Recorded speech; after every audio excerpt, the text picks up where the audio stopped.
Welcome. Tiny Hands, Big Dreams. Story time. So, this is not a fast video. This is going to be story time. Grab a drink, relax.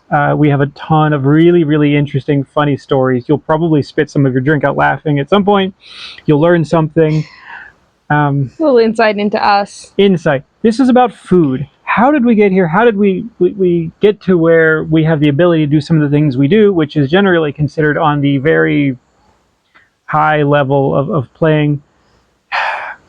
How did we get there from having no skills whatsoever? And there was actually some really interesting occurrences and insights that happened along the way. And if we share those, that might be inspirational. That might be useful. It's probably going to be funny and entertaining.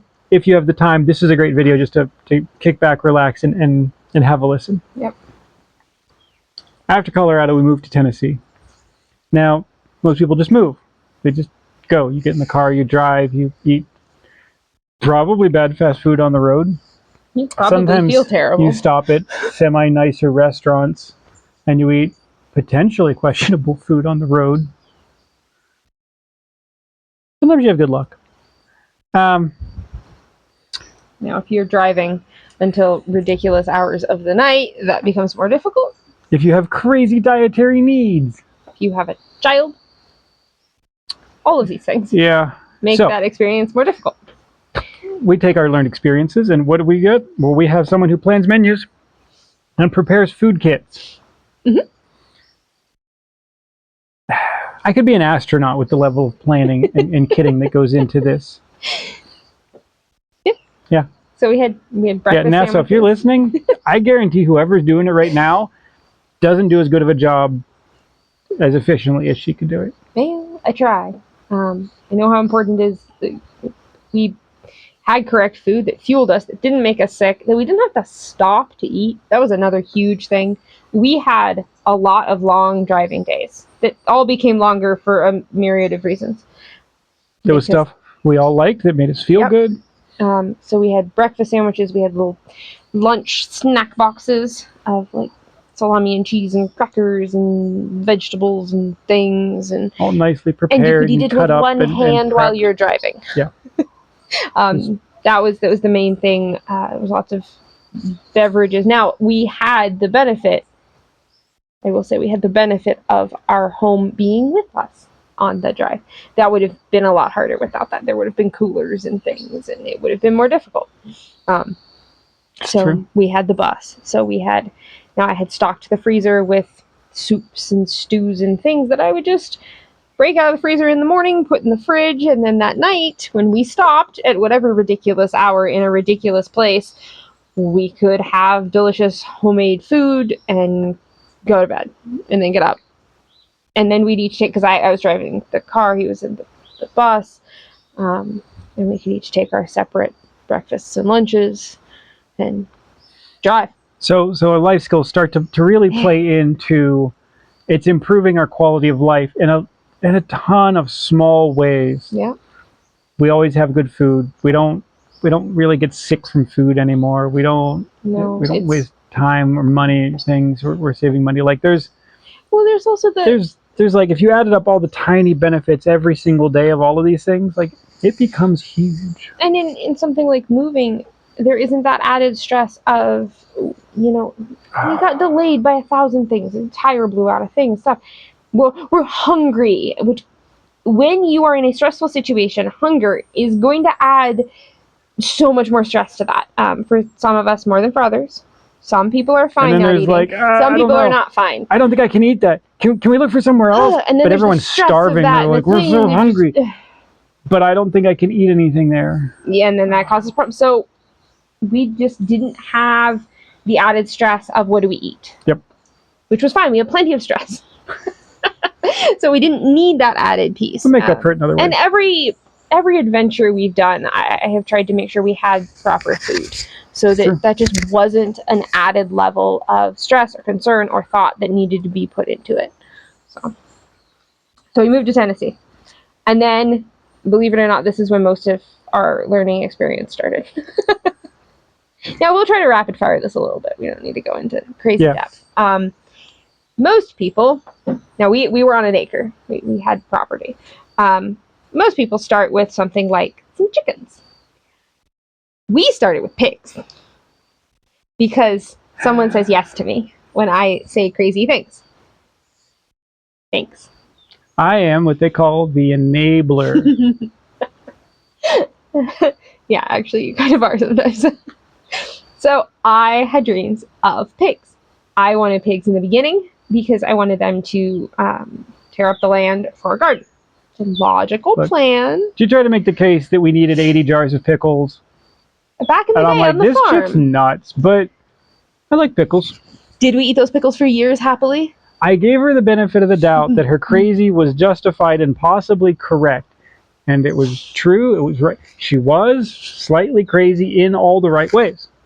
Therefore, my life was improved. I'm willing to give benefit of the doubt. So at this point, we had been together for like 4 years. We had done a lot of crazy things. They had mostly worked out fine.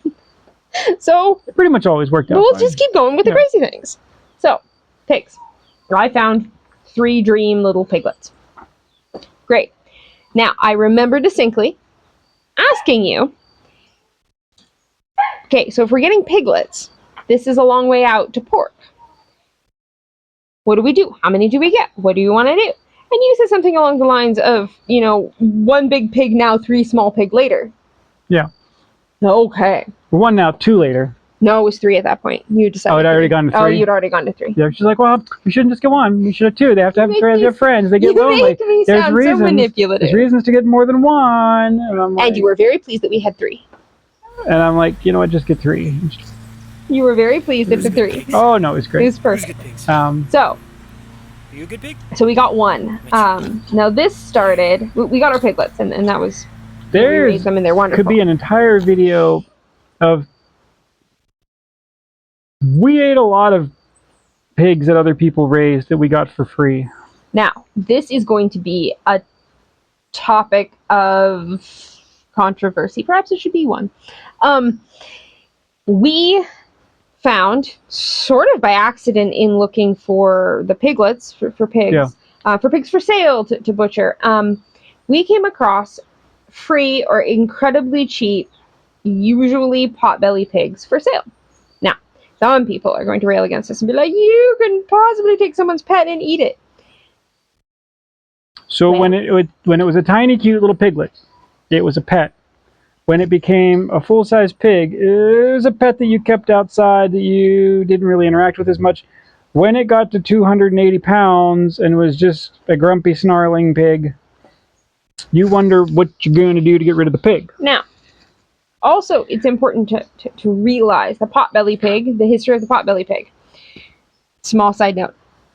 The potbelly pig was named as such because they have a potbelly and they were a pet. They were actually Asian heritage hogs. Yeah, they have good lard. They are no different than an American guinea hog as far as their heritage lard breed genetics. And that is still the type of pig that is kept in a lot of South Asia.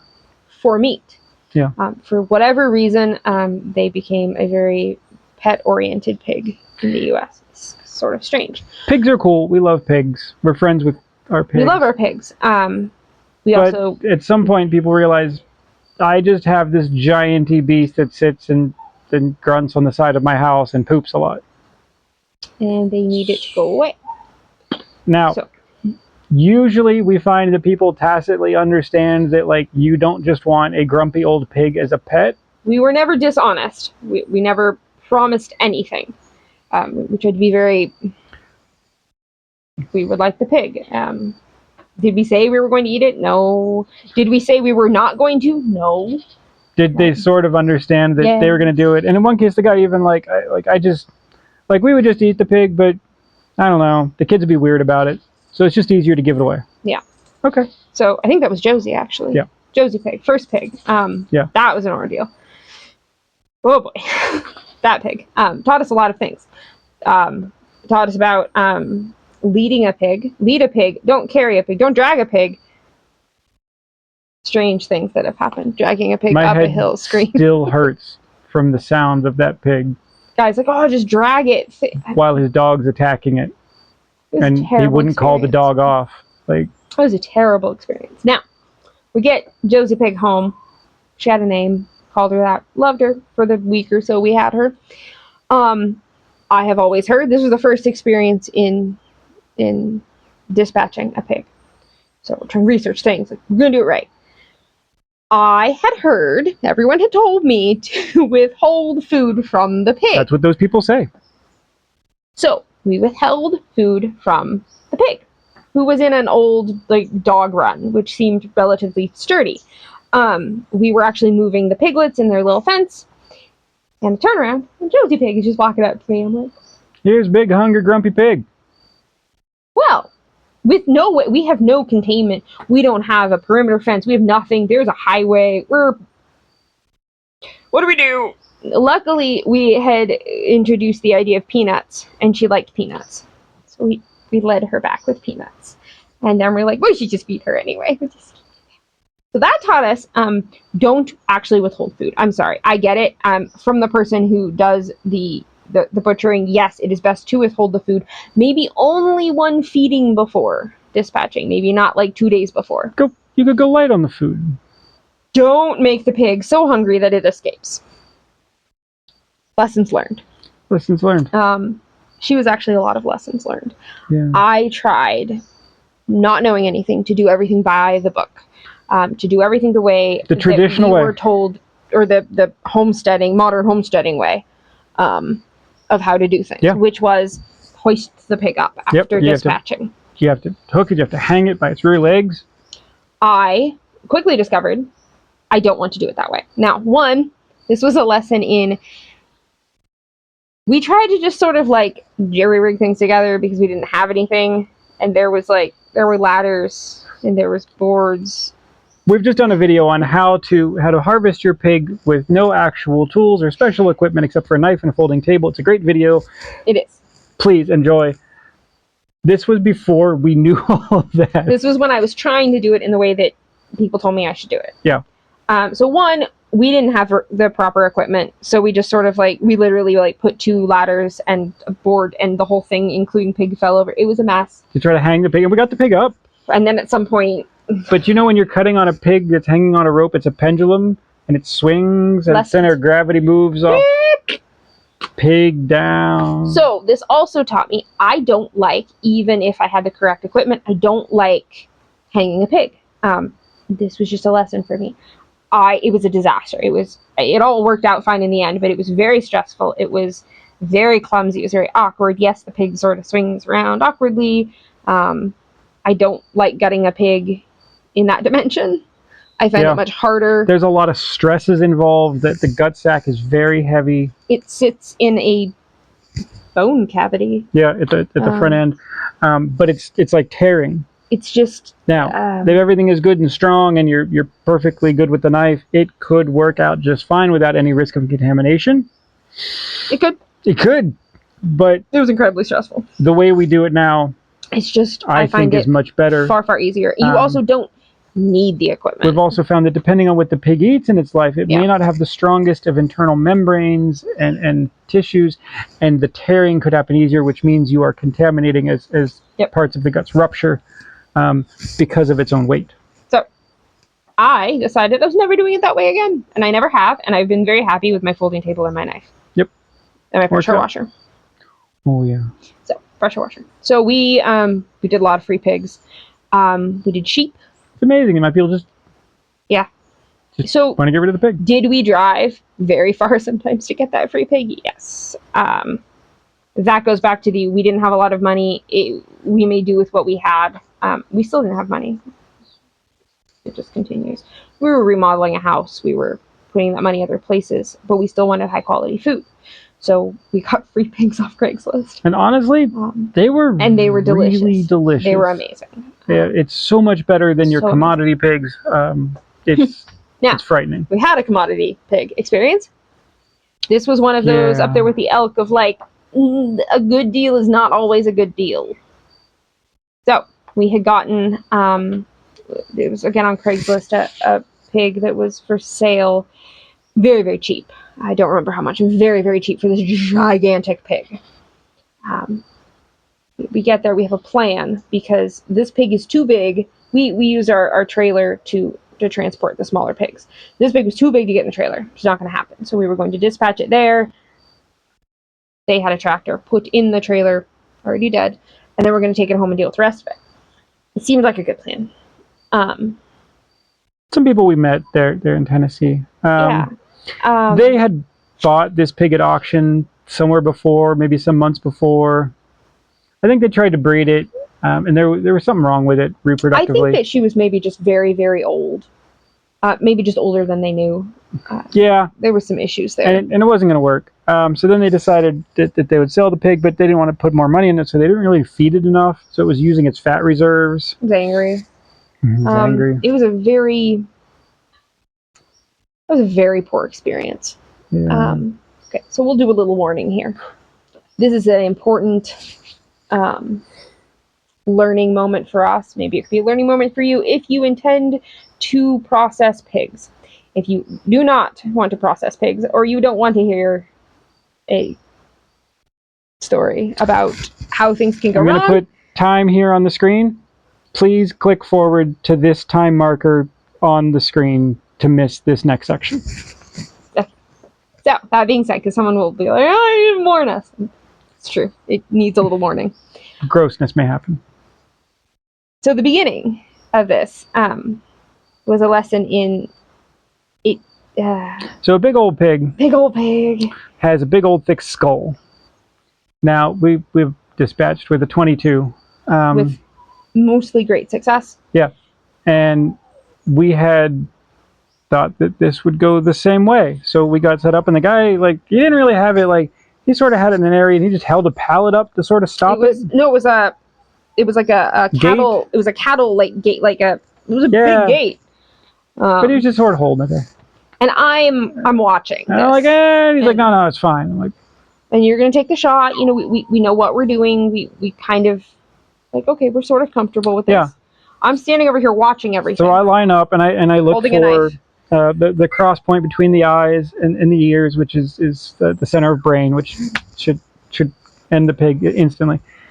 And I line it up and I shoot it. And you shot perfectly. And it got angry. Pig was mildly irritated. Like, oh my God, you're not even injured. What do we do? And about this time, you know, time in these moments stretches funny. About at this moment, I realize this pig is starting to get real mad. The pig's going to leave. And before I can verbalize this, the pig has broken out. So there's now this 400 and some pound angry, hungry pig who's injured. And is now just like angrily running around. And they have a law. I mean, this is not a contained, fenced area. It's just like the driveway in their farm. And then it just goes off into pastures and things and stuff. And I'm like, so oh my God. We're chasing it. And so I'm like, oh my God. So now I'm trying to hit a moving target. And you shot it many times. I think I had 6 or 8 bullets in the magazine there. And I put all of them in the head of that pig. And then the guy went and got his gun. And he's just like, And he also... Yep. And then he starts yelling at the wife, go get the 22 Magnum, and trying to tell her where to find it, because no one expected this. They didn't expect this. Like, this was completely outside of the realm of normal. The pig is bleeding and panicked and angry and running around. I'm holding the knife to stick the pig. I'm holding this gun that's empty of bullets. The pig's running around, and I'm like, and there's this point I'm just going to walk away. The pig runs towards me, and I remember distinctly considering the knife and looking at the pig and going, I debated getting the knife from you and doing something, and but then I'm like, oh, that's a big pig. I mean, we're like talking Rambo and jump on the pig with the knife. I mean, to give some sort of example of how freaking big this pig was. Yeah. There's pictures. Well, not alive. Big pig.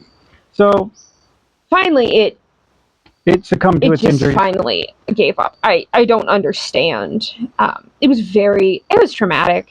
It was upsetting. It was stressful. Nobody expected it to go that way. Nobody expected it to go that way. It shouldn't have gone that way. There's no logic to why it did. Just an old pig with a thick skull. That's why I think she was old. So at this point, we're like, okay, well, we think the worst of this experience is over. Okay, dead pig. I can deal with the dead pig. Bleed it out. They have a tractor. They tractor it into the trailer. It's great. We go home. We're like, oh, it was unfun. Okay. Then we realize this pig is very big. We have to get it out of the trailer, which include ratchet straps and it was a lot. So I had to take the trailer. Oh, we had to put it up on the wheel chocks because and I had to put chocks, and I had to like hit the wheel chocks with the trailer and bounce the trailer up to get it so that the trailer was the height of the table. And we took one of our tables and we actually put a support, because it's just a plastic folding table, because we're like, this I put a third leg heavy under the table, and then we winched the pig out of the trailer onto the table. Yep. Now, again, another moment of, okay, it is on the table. I've got this. I can do this part. Then I take the head off. I don't know, talk about that. You're still alarmed by that. At this point, our time is ticking. If you've ever butchered, you have a timeline of safety, cleanliness from dispatch to you need to have it in the fridge. We had taken a very long time to get to this point. This was not ideal. So I'm like, let's go. Let's do this real quick. Going as fast as I can. Things took a weird turn. Summertime. At one point. Lovely summer, Tennessee there. Which we had done before, and it had not had this for whatever reason experience. We got lucky. And here's another interesting tidbit, gross as it may be. We have noticed an incredible difference in the smell of the internals, of the organs, of animals that are raised on natural terrain, eating natural food, versus and ones eating only purchased commodity, whatever. Yeah. It's incredibly different. The smell level is like this. Yeah. We just did ours. We did chickens and then the pigs, and there's barely any smell to the entire like gut thing. Usually it's like, oh, like you have opened. It reminds me of that scene in Star Wars where they like cut the thing open and they like use it for warmth on the frozen planet thing, and the guy's like, the smell, and he's like, okay, random. This pig smelled bad on the inside. Like, so the smell now has attracted flies. No, it's going to happen no matter what. That always happens. Happened to be, I guess, maybe somewhere nearby us downwind where we were unawares, maybe on our property, maybe off our property, a probable dead animal.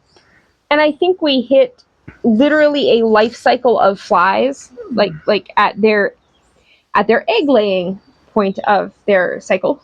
And there was a swarm of them, and they found us. And it was horrifying. First I looked and I'm like, what is that? Where's this little yellow thing? And I'm just rushing, trying to like she's trying to cut through. I'm like, there's this like little yellow like I'm like, I don't know.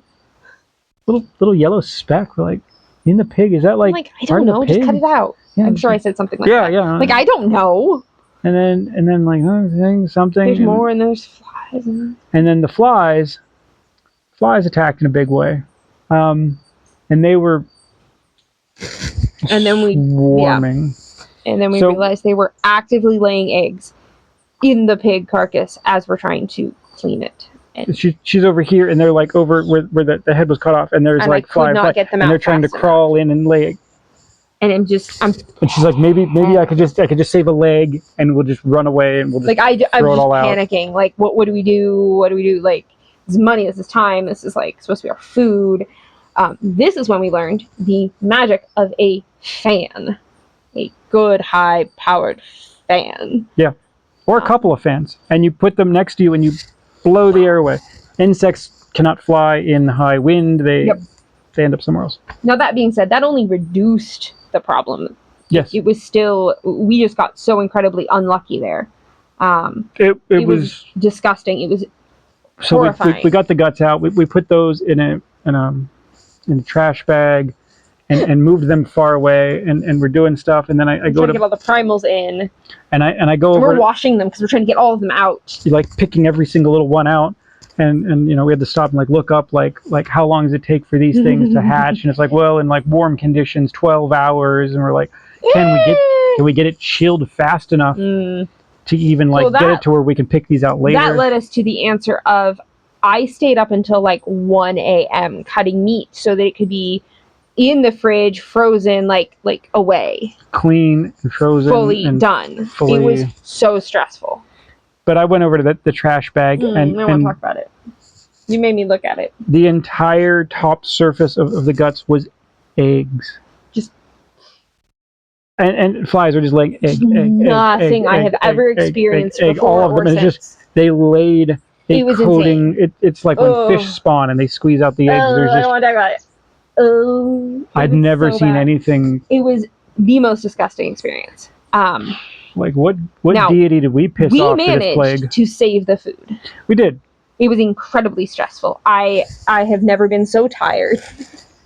And I was there. I was helping skin with my pocket knife, and I'm waving like mad. And we're trying to keep. And then when we realized like we need to get this all in the freezer, I will just stay up until it is done, like half awake in the dark in the bus, with poor lighting. Yep. Things do not always go well. Nope. You pick it up, you clean it up, and you Julie a child, and with a stiff upper lip, you move forward. And you learn. Boy, do we learn. We do not. Now we're in a always warm environment. There is no winter to butcher in. We always have a fan on. Always, always, always. Blow away the bugs. That was an important and terrible lesson. Maybe you don't have to learn it then. Because no one should have to learn it. Yeah. So everyone who skipped forward, welcome back. Story time over, moving forward. All right. So Tennessee, we were still gardening. This was the first time we had gardened again since the farm. But now we had a hill. We also had clay. And clay, which was a great primer. Since now we live on a hill of clay. If you've just gardened like on flat ground or with like little raised beds. Which is what we did before, and it was great. And you bought soil and we had lovely compost and things. Let's grind through the levels. Yeah. Let's crank up the difficulty setting. Another chunk. Oh, you have hill. You have you have clay, you don't have good soil, you have this, okay. So we did buy compost, we bought soil, we bought things. We kind of need to move it along a little faster. We had a little bit of money then. Not a lot. We had a little bit, so we did that. We learned a lot about gardening on... I get a whole trailer full for $45 of like mushroom compost. Yep. Which is good stuff. And we learned a lot about gardening in a non-Instagram worthy way. It's not like these perfect little wreaths that's all together in a row. It was a hill, so it's a bed here and here and here and here. It's not planting all of your crop together because the bugs will destroy it. So it's they find one, boom, they find them all. So you plant some over there, over there. Does it look picture perfect? No. Will you get more food out of it? Yeah. So there were a lot of gardening lessons to be learned there. We also we put a lot on that property. I also had the harebrained idea of getting rabbits. Rabbits as a food source. Now, rabbits actually came after because we did broiler chickens. We did Cornish cross, and it was disgusting, and I hated it, and I didn't ever want to do that again. So I tried to come up with a better meat source for us. Yeah. She's like, I think I got this plan. We're going to do rabbits. I mean, it was a good plan. It's okay. It didn't not work. No, it was an alright plan. We raised a ton of rabbits. We learned a lot about rabbits. The kid had a lovely time with it. Just boxes of fluff nugget. It was fun. My gosh, it was good fun. It was protein. It's not our favorite protein. No. We probably would never do it again. They're fickle creatures. They're sensitive creatures. They're delicate little creatures. Yeah, they're not hardy.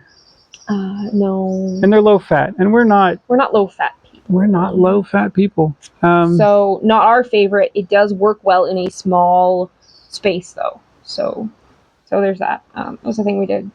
We had chickens for eggs. Again, lessons. None of the animals that we brought onto our property then or now do we test for diseases. We didn't really know about it then. I didn't know about it then. We ended up with chickens with a respiratory disease illness issue, which was unfortunate. Now, most of them were fine. We lost one or two. Some were just never quite healthy. It's just lessons to learn. We also learned an interesting lesson, side note, about contamination. There's a building next to us on the property. Oh, that was a fun one. And the building was empty for a long time. It was windows or something they sold. Yeah. And then this guy took it over and refitted it, and he did powder coating, which I used to have stuff powder coated all the time. It's great. You take metal, you spray electrostatic with powder, you Toby, bake it. Toby, good boy, Toby. Toby, good boy. I don't know what to do. Toby, good boy. Good boy, Toby. Good boy, Toby. Good boy, Toby. Oh, shit. Good boy, Toby. I don't know what to do. You should just go down. Good boy, Toby, good boy. Eli, you need to calmly go get Mr. Duck away from Toby. Good boy, Toby. Be really nice to Toby. Be very calm. There's also a nugget in front of the container. Good boy, Toby. Too much temptation. He's going to lose it. Good boy, Toby. Good boy, Toby. Toby, good boy. Pet the dog. Good boy, Toby. Oh, he's such a good boy. Okay, get rid of Mr. Duck. Poop him off. And then there's a nugget in front of the container. Boot him off the cliff. All right, Eli, the nugget, because Toby's more interested in the nugget. Sure, get the small bird that you can see with your eyes. Good boy, Toby.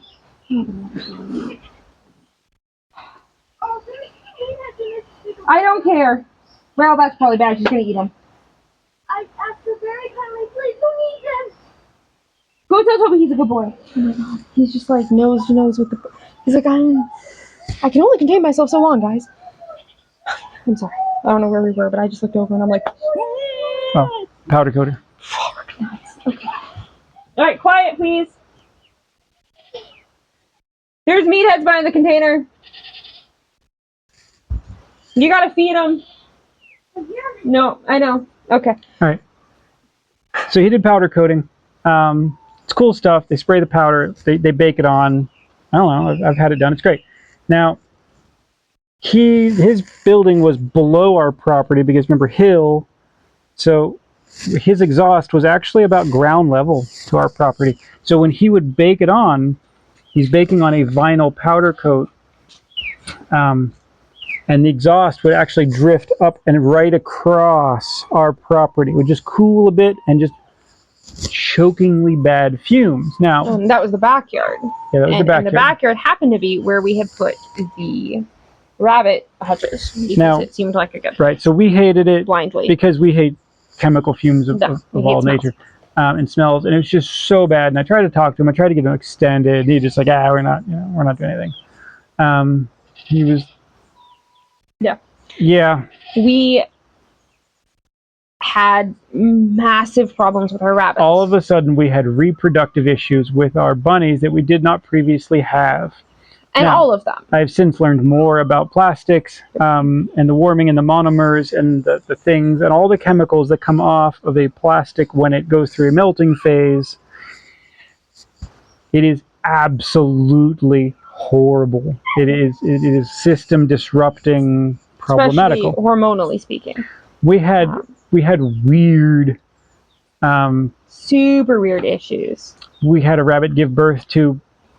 Massively gigantic rabbits? Yep, That was like weird. Like they- they were many it weeks was- old. they were too developed. Their eyes were open. They had fur. It was weird. And everyone's like, yeah, that doesn't happen. Like you. So we also Isn't it had one that had her babies like 12 hours apart from like Which she they don't split do. her litter, which they're just you must be wrong. It's not possible. Well, she did. There were a bunch of other weird things I forget now. Just issues Problem they after problem. wouldn't. They They wouldn't couldn't get pregnant. They things. would lose them. They would behave weird. Just issues. So we went and picked up the rabbit hutch and moved Picked it. up like you could. Yep. It was a very big ordeal. was And moved big. it to the other side of our acre. Yeah. Far away, literally as far away as we And could. then after a short period of time, all the problems issues. went away. And everyone was super healthy and had all of their babies and they could get pregnant and the things and everything was great. Contamination in your food source, in your environment, is and a big part of our food is to try to source clean food. This was an important lesson in you've just got to do it yourself. The contamination of pesticides in food is bad, even in organic stuff. there was just an action level that I see in the news. They pulled a bunch of organic stuff because it was the actionable level of pesticide, not just like the alert, not the warning, not the in an organic product. Then there was the one where they just tested men and they found cancer-causing microplastics in 100% of men's testicles that were tested. Very alarming. Because it's in the food supply. And whatever is in the food supply is in you if you are eating that food supply. This is why we are at the edge of the Amazon doing it our damn self. And every single time something like this happened, it would simply push us further down the path of doing it ourselves. Do we want to keep living, or do we just want to... Why do you want to be self-sufficient? Why are you so crazy about what you eat? Well, because I don't want to die. The easy answer is potentially going to shorten our life drastically and lead to a painful death. And we have made an agreement for a certain amount of years together, and we can't break that agreement now. I'm not allowed to die for a while. Neither am I. Do a better job. You're the one who nearly died recently. So. Wasn't my fault. So. Along the line of agreements that we've made in our lives. Oh, yeah. So. We would go randomly get animals to butcher, usually for free, or very cheap. We do it ourselves. At some point, we decided we wanted beef. Now. What? I just got where you're going with that. Okay, took you a while there. Okay, so beef. We like beef. We decided Craigslist again, cow for sale. We were trying to split it with someone. Nobody wanted to split it with us. We just got the whole cow, because that's what we do. Fine, let's take the whole cow. We went up to Virginia, saw the cow. We needed the cow. That's our cow. So deal was the farmer dude, nice guy. He took all the cows to slaughter, and then we could pick up ours. Yeah. He went and picked it up in the trailer as we did all things, and I butchered the dang thing. Now, he's smirking over there. So, as a little bit of a side note, because this is literally who we are as people, we decided to get married on a random Wednesday. Actually, was it a Wednesday? It might have been a Wednesday. I don't even know. We decided to get married for multiple reasons that were non-romantic in nature. Yeah. We made our own agreements that had nothing to do with a piece of paper, whatever. We were neither one super invested in the idea. Officially having the paper legality had certain benefits to us. Given where we wanted our lives to go. Yeah. So, that was that. So I made the appointment because that's how you do that, I guess. At the courthouse. Yeah. On December 18th. Yep. Which happened to already be our anniversary, because I figured if you were going to forget one, you might as well forget both of them at the same time. Actually, that'd be easy. So on the day, you went to work, and I butchered beef, and then you came home, and I went, oh shit, I'm still covered in beef. And I'll go clean myself off and put on something that doesn't look like this. Cleaned her hands. Okay, I might have showered. I'm not sure. I think so. I think you literally took off an apron and away we went. Possibly. Hey, it had to be done. We went. We said our things. Got married. Well, I got beef to cut up. So what did we do? We went back and we ground beef until late in the night. No, not kidding. That is what we did. Well, it needed to be done. Most people grind meat on their wedding night. You done? Okay, good. No, we did it by hand. Are you done? It was on here, hand grinding. Oh, God. Yeah, so we only had a hand grinder. An antique hand grinder. From like the 30s or something. That we had gotten for free from a family friend. Now, again, this is one of those like level ups. You start out with whatever we got it for free. You can do it. Man, we did that for years. Don't turn it down. Don't say you can't do something because you don't have the big fancy equipment. You want this or that. Get the little hand grinder. Was it a pain? Yeah. Did it take longer? Yeah. Would I do it again? Yeah. Because we didn't have any other options. Yeah, even if I did, if we weren't doing a massive quantity, like I actually like the little hand grinder. Well, yeah, because you did it. I couldn't. I had nerve damage in my arm, Right. so I was not capable. I was dependent upon you. I was a little organ grinder there. So it was a lot of work, and we did it. And then we got a little tiny weird. We made sausage. Oh, yeah, we got a little Hamilton Beach electric grinder, which was terrible, but at least it let the kid do it and just drop in the meat. So we leveled up a little bit. It sounded like a mouse was caught in a vacuum cleaner. God. Oh, it was bad. All right, what else did we do? But you level through things. You do a little more. So now we have a big, beautiful meat grinder. We have a giant sausage stuff, everything. We didn't start out that way. Oh gosh, no, we didn't. No, stuffing sausage was like a 2-person ordeal with a lot of communication. A little more. Okay, stop. No, stop. Okay, keep going. More too fast.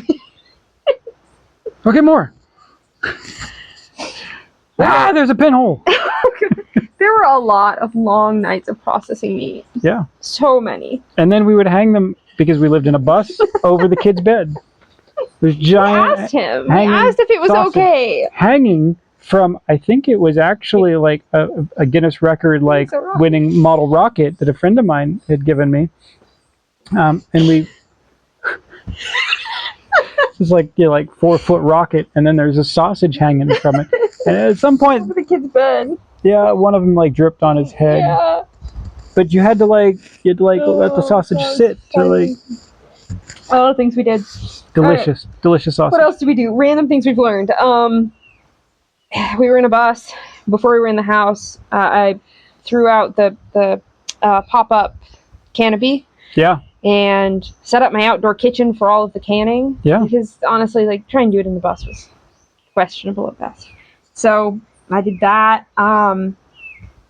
We made pickles. We made pickled beets. We made a word on pickling. Pickling lessons that we've learned. Okay, so remember we made all the pickles many years before, so good. And we had run out of pickles. And I'm like, well, we cucumbers and pickles. Okay, we got it. I can make more pickles. So we also learned the exact perfect recipe to make fantastic. A crispy, perfect canned pickle. Absolutely, every time. Great. I know how to make this. Which is just off pickles. The standard recipe. It's great. I know how to make pickles. I've done this before. They were successful. I've got good cucumbers. I can do this. Now, I've always heard that you could use white vinegar or apple cider vinegar. I had apple cider vinegar. I did not have. I mean, it's not expensive, so I had the money. I just didn't want to go buy it. Yeah. I have this. I'll use the thing I have. I don't know who decided that was a equal alternative for a vinegar. It is not. Now, if you can pickles, you want to let them sit for 6 months before they're really good. Yeah. So I was impatiently waiting for these pickles. They're going to be so good. We hadn't had pickles in a while. I was so excited. So now it's open. The depths of winter. Cracked it open, so excited. That is not a damn pickle. Now, apple cider vinegar tends to mimic a bread and butter pickle. If you like a bread and butter pickle, I hate bread and butter pickles. I also hate them. And it was not the dill pickle of my dreams. We ruined all of our pickles. All of the work. I was so upset. They were disgusting. I was so mad. So, lessons learned. Don't trust random people on the internet. That said you could freeze the gluten-free gnocchi. See? Look, She's like, lessons. I did it, and I put them in a pot, and it just went... I thought it was a Serious Eats recipe, which is a reliable place. That's great. This was the beginning of the gluten-free, I'm trying to come up with all these cool recipes, right? Serious Eats. It started by Kenji. It was one of my very early, deep forays into the food world. He did one on corned beef, gets into the science things, testing. My God, it was awesome. And then the man started smoking crack or something. And there were other people that were also. And then he hired a staff, and they were a bunch of Looney Tunes. So it was a recipe for gluten-free gnocchi. I followed it. They were delicious. I'm like, oh, this is really exciting. Yeah. Because we used to buy gnocchi all the time, but the gluten-free stuff was really expensive. It's 3 times the cost. So I was like, I'll figure out how to make it. I figured out how to make it. The recipe said you could freeze it. And I, being silly, followed the recipe and thought, I can freeze it. And I was so excited to take the frozen gnocchi out for dinner one night and put it in the boiling water, and it went bleh. It just turned to milk. I was very mad. Potato water. I was so mad. Like, So now and this was another moment of, never mind, I'm gonna figure it out. I have come up with a gluten-free gnocchi recipe that is the way we like it, which is non-traditional and also freezes well. So, and it's delightful. Just lessons and it's better that I've than that. learned of like, I'm just going to do it myself because the recipe didn't work. Yeah. Anyway, what else? Oh man. There were a few very key things that sort of happened when we lived in Tennessee. We dove deeper into really high quality food and eating better. Yeah. And part of that was raising our food and wanting to use all the parts of the food. So I did a little bit of an experiment on my husband. Oh. He may not have been my husband at that point. I don't Not think I sure. was. I don't think I was. Now, I have suffered with, I have back problems. I had a motorcycle accident a long time ago. I had degenerative disc disease. I had generalized aches and pains that made it annoying to get up in the morning. aches and pains, and it was like I'd have to well, and inflammation. I had like crazy chronic injury inflammation stuff. So like waking up is Slow. it had been difficult for me, and all of a sudden, today's a good day. Today's a good day, and then the next day I'm like, today's a good day. That's 2 in a row. Damn, that's not super typical. And then like after kind of like a week, and I'm like, I've been feeling good. Like what is going on? Like I feel good. And it's important to realize that he just trusts me, and I put food in front of his face and he eats it, and he's happy and does not question it. No, there's trust there. So finally, and one day I just like, I feel good. Like my joints don't hurt. Start laughing. None of them make noise. Like I just got out of bed. Like that's it. Yep. You just get out of bed. And I felt good. And she's just like, and I'm like, woman, what did you do?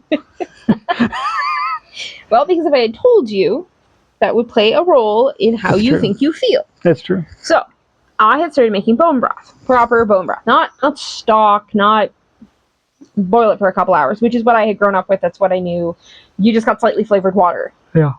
No, long, slow, 48-hour slow simmer bone broth that turns to jello in the fridge. She shows me every time. Look at it. I'm so pleased when it turns out super, super firm. Which has the collagen and all of the minerals in it. And it has become, honestly, probably my favorite part of processing animals. It is like the gold. So that was what cured all of my joint aches and pains. Like I've never had a medicine. I've been on a ton of things. I've been on supplements. For a while, I had a little bit of relief for glucosamine chondroitin was a thing. Nothing has ever made as big of a difference as bone broth. Bone broth. Yep. Wow. That's neat. Now, that is, in my Why did nobody teach me this in school? That is, in my opinion, incredibly important to use high quality meat or animal bones that have the nutrients that are not questionable. We did it once with that cow that took forever to process because it was so big and it was too much and it was overwhelming, and the bones sat too long and they got bone sour. It didn't turn out great. So if you've never had, feel great. If you take like 2 stews or 2 soups and you make one like with like chicken broth or something, you take the other one and you use bone broth and you put a quart of it in your giant pot thing, and you ask people just to eat both of them. One of them is just incredibly more satisfying, more filling, more. Yes. Do you want a second bowl? Like no, like I'm good. Your body just feels because full. I grew up with soup being like not a meal. Yeah, and you're like where's the meal? I drink this, I eat Like, the bits out of it. It's not filling. I don't feel satisfied. I'm not. Oh no. Rich, delicious. Yeah. It's kind of amazing. It's been super important for us. So when we're out of bone broth, I'm like, we need another animal. It's important. So that was a huge thing for us to learn. We learned to use cast iron. Now, I grew up using Teflon. I used Teflon for a long time. I knew it was bad.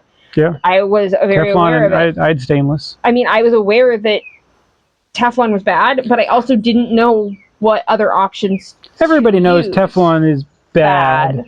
You're like, yeah, sure, I'll just use it anyway. But basically, finally, you just forced me. Like, honestly, you just said no more. The pan was coming apart. Like, the bits were coming off. And I'm like, this is beyond bad. It's true. It's decomposing, and the bits are coming off. But I think it's one of those forever poison. That was really hard for me as the person cooking.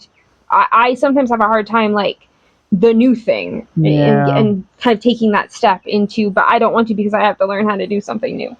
You got me the stainless steel pan. Yep. And it was awful. And people were like, "Oh, there's a trick, and you have to this, and you have to get it this heat, or this way, or this way, this thing, is this first." And once in a while, I could get it to work without just being an absolute nasty mess of everything stuck and the food not cooked right. And then scrubbed it for half an hour. I hated it so much, and I tried everything. I watched all the videos and all the tricks, and I hated it. Yeah. Now, my mom had given me old cast iron pans from I don't know when, back in Washington, and we had carried them around, and I was just like, I'm overwhelmed by the idea of cast iron because people tell me that I can't wash them, and it's all complicated, and I hate all of it. And we'll do a video on the cast iron and how we sort of cast iron's great. Cast iron. Make the jump, throw everything else away, except for we have a big stainless steel soup pot. Yes, and I love it so much. There's another. But except for that, everything goes in the cast iron. Everything. It is durable. It is tough. It is usable. It is non-stick. It does a lot of things. She bakes bread in it now. I do pretty much everything in it. I love it so much. And you can make them like it used to be like not that long ago. Like, oh, you want a fancy one? You want $200 or $400 cast iron? You want an old cast iron? You want a fancy new one? You want this? You can make it. We'll show you. We proved it. And we made one for like $12. Yeah. Like one of the fancy, expensive. We took a cheap one and made it. Like $400 pan. Yeah. So that was a huge thing for my cooking. It was very hard to get used to. It was very overwhelming. But once I got there, and now I just love it. And it's super easy. What else? I guess for me, cast iron was a level up. And it was a huge level up in health. For me, as far as just my like food planning experience, I got really good at shopping sales. I discovered back in Colorado, but I really, really got into it in Tennessee. I discovered that in the modern world, you can go online and see the sales upcoming or current for basically all the grocery stores. So instead of going into the store, which then you're just going to buy random crap because that's what human beings do. Yeah. It's just what we do. I do it too. It's just what happens. I would make a list. I had so many notebooks full of this. Every single week, make a list of what's on sale. And then plan my meals around what's on sale because I already know what's on sale before I go to the grocery store. And then go to the grocery store and buy the things on the list only. And this is where I got very particular about don't buy other things because we did not have the means to do so. I got very, very good at it. I got so good at it that I would know which stores would overlap their sale days. So like on a Wednesday, they would have last week's sale and next week's sale. It was a full-time job to feed us. Yep. And it saved us a lot of money. Bounce to all the stores, use all the coupons, do the thing, this, that, Yeah, and then that was really the beginning of basing meal plans around what I could get, not trying to get the things on the meal plan, which was very important for us. So, because life's not hard or interesting enough, let's move to a foreign country and do it again from scratch with less. On more of a hill. Now, before we even got to the hill, though, we showed up in a city in Loja, or in a city in Ecuador, Loja, and I went, oh, how do I feed us? And that was just the instant panic. We were in an Airbnb. We did not have all of our things. We did have our coffee kit, our smaller cast iron, and my knife set. Because we were not going to have our container of all of the rest of our stuff for many, many months. These are the things we need to sustain life. I can do this. Which I'm very glad I had those things because there was nothing in any Airbnb for us I don't know, like, I don't know how many, like, Airbnbs we've stayed at where there's one unsharp knife in the dang kitchen. And it doesn't matter what country you're in. And a crappy Teflon pan. Some of the worst were actually in the U.S. Yeah. So, and it was also a huge hurdle for me of, I don't know where to find the food that we need. Totally different here. Completely different. We did not have a vehicle, so we're in taxis, which is very stressful when you have food and like you're in taxis and they're driving like crazy people and your cilantro is getting squished by your watermelon and things like that. Oh my god! And they're trying to save you money by driving faster. I'm like, well, you've just destroyed all my food. So yeah, it was a very stressful time for me trying to put together food. There were ovens that didn't work. There was things. It was just super stressful. It was hard. And then when we got our container, things kind of settled in, and we kind of had routines of where we bought things, what to do. But it did kind of go back to the you have to plan from what you can buy instead of going and buying exactly the perfect ingredients for the plan that you had in your head. I mean, there's a lot of the time, a lot of the same things are available. Sometimes they're domestic, sometimes they're imported, which just means the price goes up. Well, but there's a lot of times where there's a lot of seasonal things that they're here. And then they're not. But you don't always know when because it isn't seasonal like the U.S. is very predictably seasonal. Yeah. So it's something that we still are like, are there going to be red peppers at the market today? No, yes. So I can't plan that.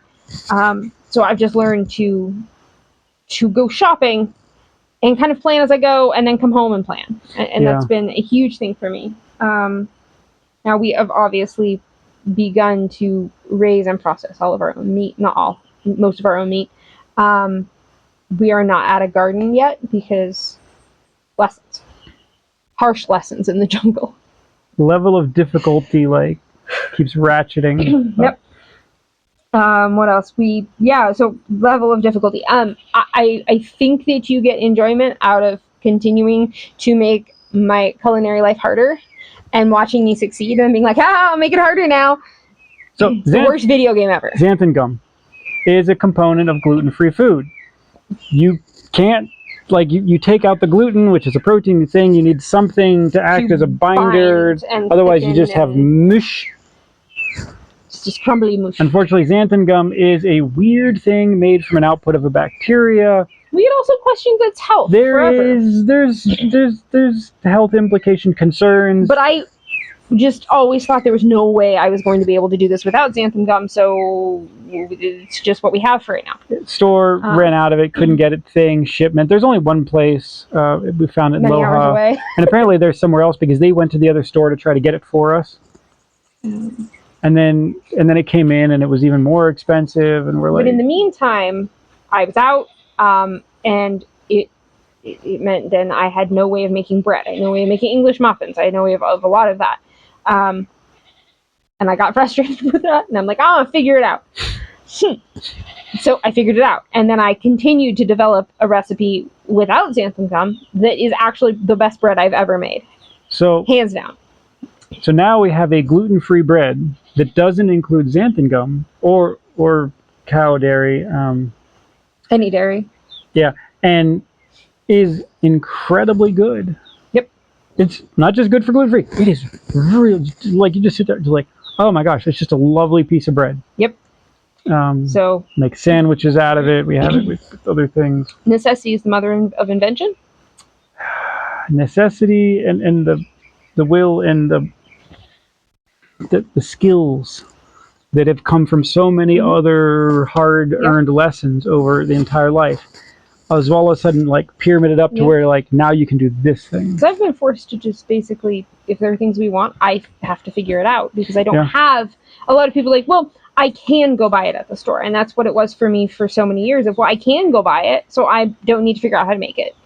Hot sauce. I could go buy hot sauce for relatively cheap that we liked, and why am I going to figure out how to make that? And in the U.S. we did. There was Tapatio and Sriracha were our favorites. And then we had sweet chili sauce, which Mayploy. Oh man, we love that.